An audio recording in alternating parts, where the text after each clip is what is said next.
ਜਦੋਂ ਪਿਛਲੀ ਵਾਰੀ ਸਰਕਾਰ ਸੀ ਕਿਹਨੇ ਬਾਂਹ ਫੜੀਆਂ ਸੀ, ਕਿਹਨੇ ਰੋਕਿਆ ਸੀ ਵੀ ਦਲਿਤ ਡਿਪਟੀ ਮੁੱਖ ਮੰਤਰੀ ਨਾ ਬਣਾ, ਕਿਹਨੇ ਰੋਕਿਆ ਸੀ ਪੈਨਸ਼ਨਾਂ ਨਾ ਦੇ। ਬਠਿੰਡਾ ਦੀ ਪੁੱਛੋ ਮੰਡੀ ਵਿਖੇ ਆਮ ਆਦਮੀ ਪਾਰਟੀ ਨੂੰ ਉਸ ਸਮੇਂ ਵੱਡਾ ਹੁੰਗਾਰਾ ਮਿਲਿਆ ਜਦੋਂ ਜ਼ਿਲ੍ਹਾ ਪ੍ਰੀਸ਼ਦ ਦੇ ਸਾਬਕਾ ਵਾਈਸ ਚੇਅਰਮੈਨ ਸੁਰਿੰਦਰ ਬਿੱਟੂ ਆਪਣੇ ਪੂਰੇ ਲਾਮ ਲਸ਼ਕਰ ਦੇ ਨਾਲ ਆਮ ਆਦਮੀ ਪਾਰਟੀ ਵਿੱਚ ਸ਼ਾਮਿਲ ਹੋ ਗਏ।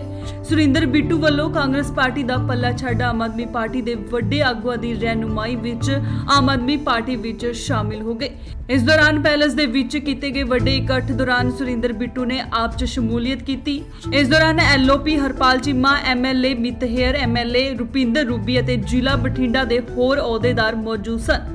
ਇਸ ਦੌਰਾਨ ਹੋਰ ਪਾਰਟੀਆਂ ਦੇ ਆਗੂ ਵੀ ਆਪਣੀ ਪਾਰਟੀ ਛੱਡ ਕੇ ਆਪ 'ਚ ਸ਼ਾਮਿਲ ਹੋਏ। ਇਹ ਵੀ ਚਰਚਾ ਹੈ ਕਿ ਸੁਰਿੰਦਰ ਬਿੱਟੂ ਨੂੰ ਆਉਣ ਵਾਲੇ ਦਿਨਾਂ 'ਚ ਪੁੱਛੋ ਮੰਡੀ ਤੋਂ ਆਪ ਦਾ ਐਮਐਲਏ ਉਮੀਦਵਾਰ ਐਲਾਨਿਆ ਜਾ ਸਕਦਾ ਹੈ, ਪਰ ਇਸ ਸੰਬੰਧੀ ਹਾਈ ਕਮਾਨ ਕਦੋਂ ਤੇ ਕਿਹੋ ਜਿਹਾ ਫੈਸਲਾ ਲੈਂਦੀ ਹੈ ਇਹ ਆਉਣ ਵਾਲਾ ਸਮਾਂ ਹੀ ਦੱਸੇਗਾ। ਹਰਾਇਪੁਰ ਗੁਰਪ੍ਰੀਤ ਸਿੰਘ ਜੀ, ਜਰਨੈਲ ਸਿੰਘ ਜੀ, ਜਸਵੀਰ ਸਿੰਘ ਇਹ ਸਾਰੇ ਅਕਾਲੀ ਦਲ ਛੱਡ ਕੇ ਆਏ ਨੇਗੇ ਔਰ ਸਰਦਾਰ ਸੁਰਿੰਦਰ ਸਿੰਘ ਜੀ ਬਿੱਟੂ ਇਹਨਾਂ ਨੇ ਕਾਂਗਰਸ ਪਾਰਟੀ ਛੱਡੀ ਆ, ਅੱਜ ਸਾਡੇ ਵਿਚਕਾਰ ਸ਼ਾਮਲ ਹੋਏ ਨੇ। ਇਹਨਾਂ ਸਾਰਿਆਂ ਦਾ ਆਮ ਆਦਮੀ ਪਾਰਟੀ ਵੱਲੋਂ ਦਿਲ ਦੀਆਂ ਗਹਿਰਾਈਆਂ ਤੋਂ ਵੈਲਕਮ, ਸਵਾਗਤ ਆ। ਇਹਨਾਂ ਦਾ ਬਣਦਾ ਮਾਣ ਸਤਿਕਾਰ ਪਾਰਟੀ ਹਰ ਤਰੀਕੇ ਨਾਲ ਰੱਖੂਗੀ ਔਰ ਤੁਹਾਨੂੰ ਯਕੀਨ ਦਿਵਾਉਣ ਆਵਾਂਗੇ ਕਿ 2022 ਦੇ ਵਿੱਚ ਜਿਹੜਾ ਨਿਸ਼ਾਨਾ ਤੁਸੀਂ ਲੋਕ 2017 'ਚ ਪੂਰਾ ਨਹੀਂ ਕਰ ਸਕੇ 2022 ਦੇ ਵਿੱਚ ਪੂਰਾ ਹੋਊਗਾ।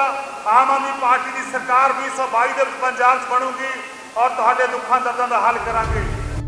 Bureau report, Indos TV, Australia.